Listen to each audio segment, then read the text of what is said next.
لیکن میرے اور آپ کے آقا و مولا نے ایک جملہ کہا تھا جو بچے بچے کو یاد ہے، بہت ساروں کو عربی متن کے ساتھ بھی یاد ہے، کہ جب بیٹیوں کو زندہ درگور کر کے باپ فخر کر رہا تھا، اس زمانے میں میرے حضور نے کہا تھا میری فاطمہ میرے جگر کا ٹکڑا ہے۔ آج اپنی بیٹی کے لیے محبتوں کے جذبات میں بھی رکھتا ہوں، آپ بھی رکھتے ہیں، لیکن آج بیٹی کی توقیر ہے، عزت ہے۔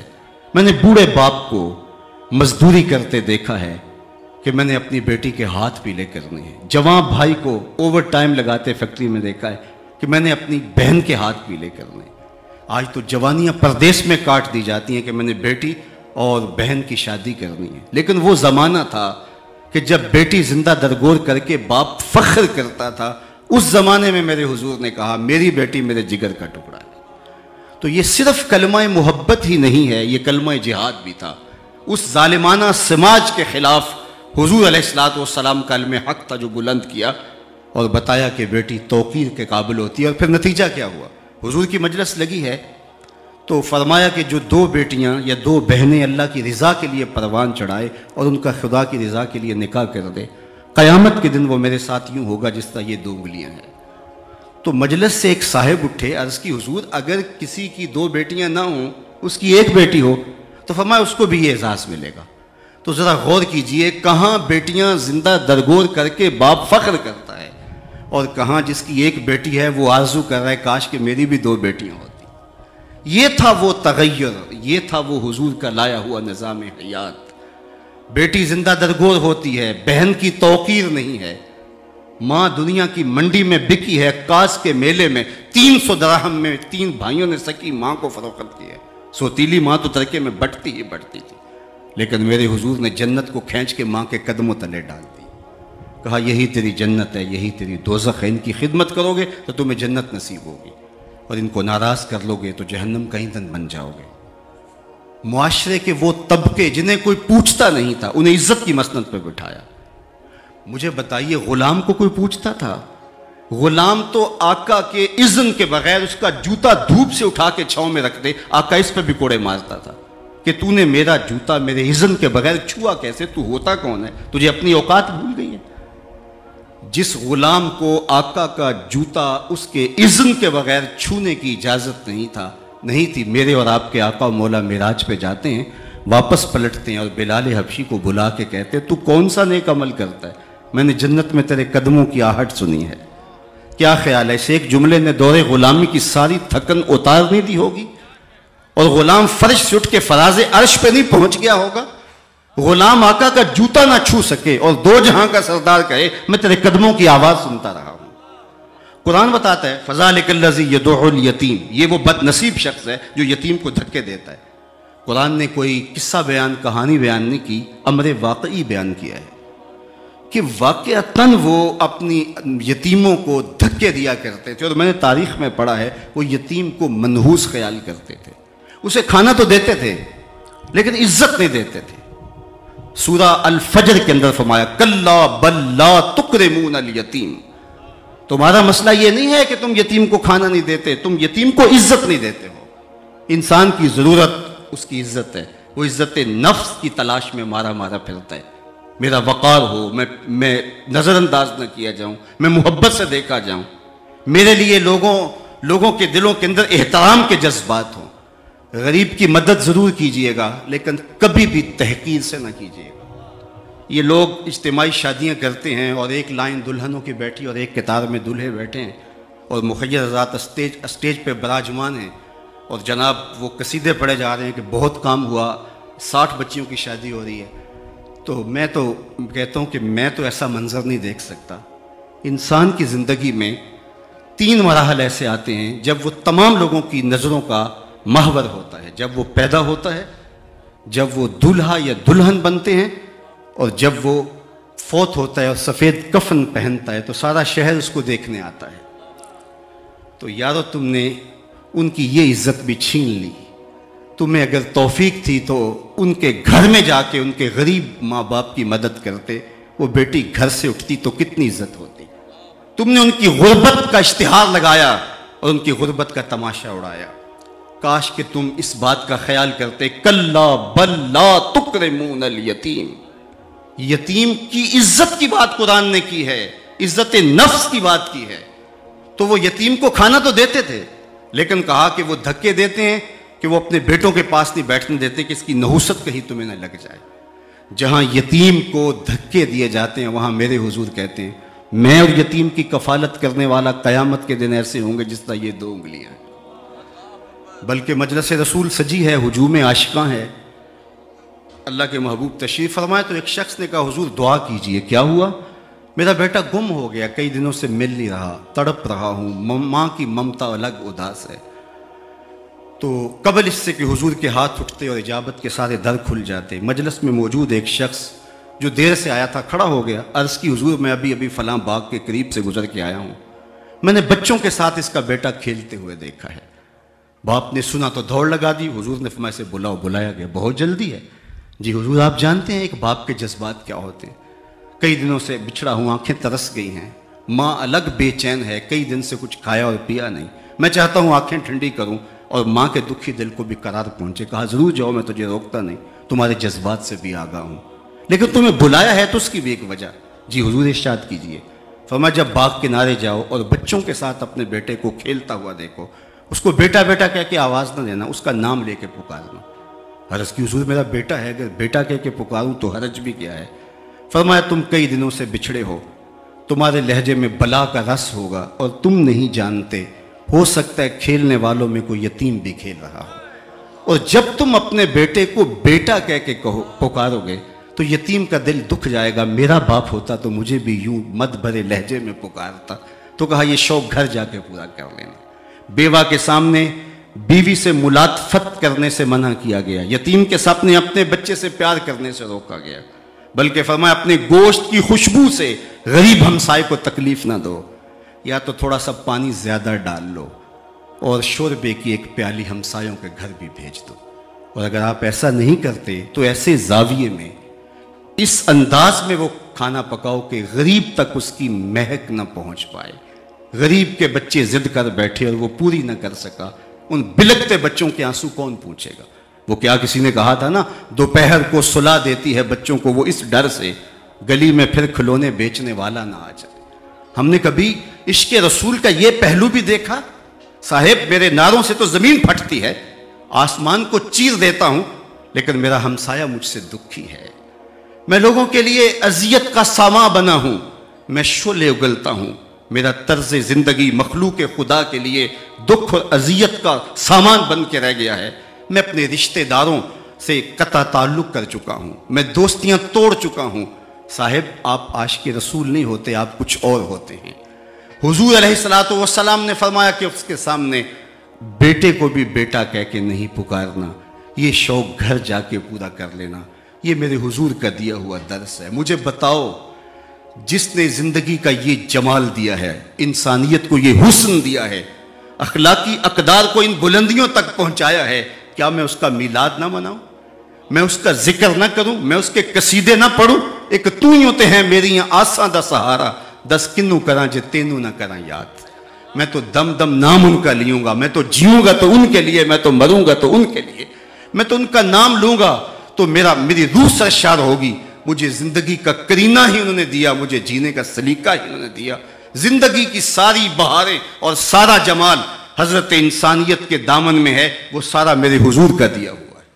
چاہے وہ مغرب ہے، چاہے وہ مشرق ہے، چاہے وہ کفر کا معاشرہ ہے، چاہے وہ اسلام کا معاشرہ ہے، جہاں بھی آپ کو خیر کی قدریں ملے گی، یہ میرے رسول کا دیا ہوا تحفہ ہے. ورنہ انسان تو انسان کو کاٹ رہا تھا، انسان تو انسان کو ذبح کر رہا تھا. سکی بیٹی کو ذبح کر کے باپ فخر کرتا تھا. یہ تو میرے حضور نے انسانیت کو توقیر دی ہے، یہ تو میرے حضور نے عزت دی ہے انسان کو. تو پھر سنیے سید سلیم گیلانی نے کیا کہا، نہ خرد کی روشنی تھی نہ جنوں کی آگہی تھی، تیری رہبری سے پہلے یہ جہاں جہاں نہیں تھا. تو یہ زندگی کا سارا نور، زندگی کا سارا جمال. یار خدا شناسی تو بڑی دولت ہے، میں تو خود شناس بھی نہیں تھا. کیا میری تقدس ماں پیشین بتوں کے چرنوں میں رسوا نہیں ہو رہی تھی؟ کیا میں گائے کے پیشاب کو متبرک نہیں سمجھ رہا تھا؟ یہ کس نے آ کے بتایا؟ تو یہاں بھٹکا ہوا ہے، تو ذرا دیکھ اپنی خودی کو پہچان، تو کہاں کھڑا ہے؟ میں تو در در کی ٹھوکریں کھا رہا تھا. میں اپنے گاؤں میں ایک دن دیکھا کہ ایک چھوٹا سا بچہ وہ پانی کھول کے تو اپنے ہاتھ دھو رہا تھا، تو پانی اس نے کچھ زیادہ کھولا، تو دور سے میں نے جھڑکنے کے انداز میں کہا تم نے اتنا زیادہ پانی کھولا ہے؟ تو وہ بڑے لجاجت بڑے لہجے میں مجھے جواب دیتا ہے، حضرت میں سکول جا رہا ہوں اور راستے میں گزرتے ہوئے کسی جانور کے پیشاب کا چھینٹا میرے پاؤں پہ پڑ گیا۔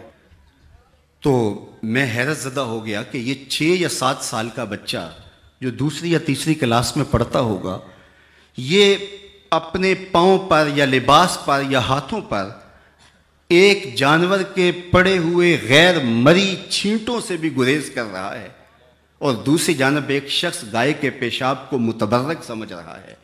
یار وہ پی ایچ ڈی ڈاکٹر ہے، لیکن پھر بھی بت کے چرنوں میں بیٹھا ہے، اور وہ ڈاکٹر ہے، اس کی طب نے اسے بتایا کہ اس میں کتنے جراثیم اور تعفن کتنا، اس کی طبیعت میں کوئی نفاست نہیں، لیکن اس کو متبرک سمجھ رہا ہے۔ اور یہ 3-4 سال کا بچہ جو ہے وہ چھینٹوں، غیر مری چھینٹوں سے بھی بچ رہا ہے۔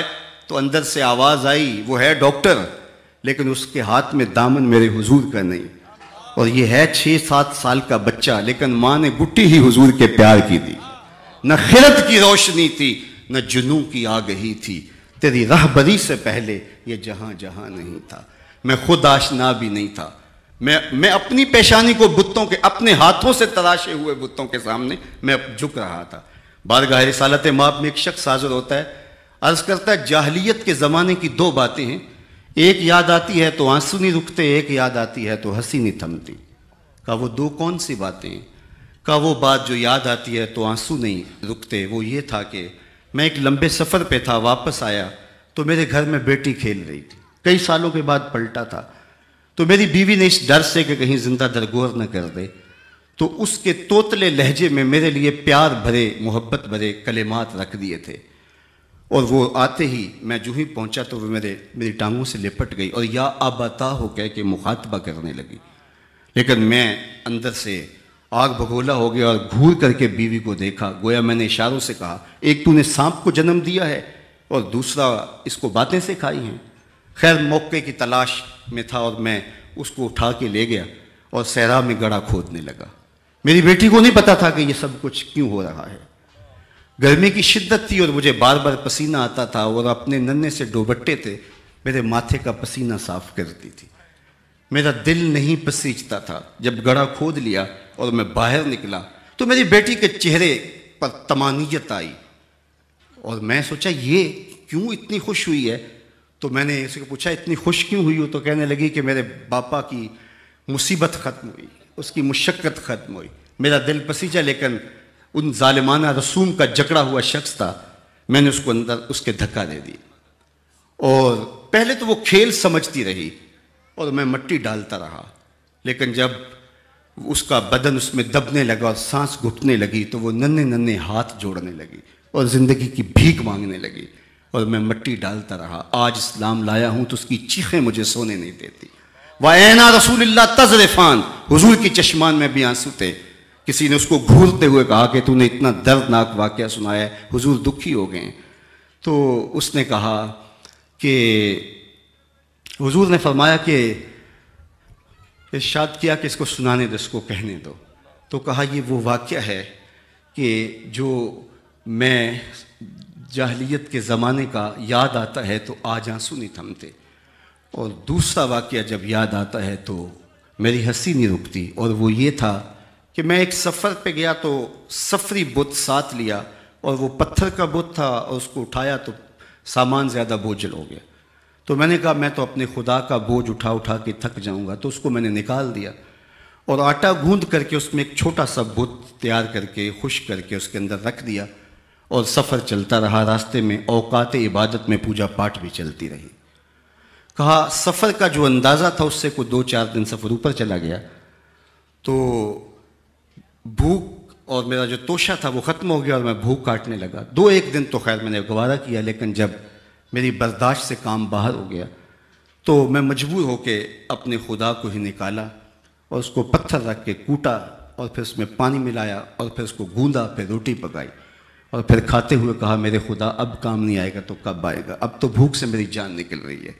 تو کہا یہ واقعہ یاد آتا ہے تو آج میری ہنسی نہیں تھمتی۔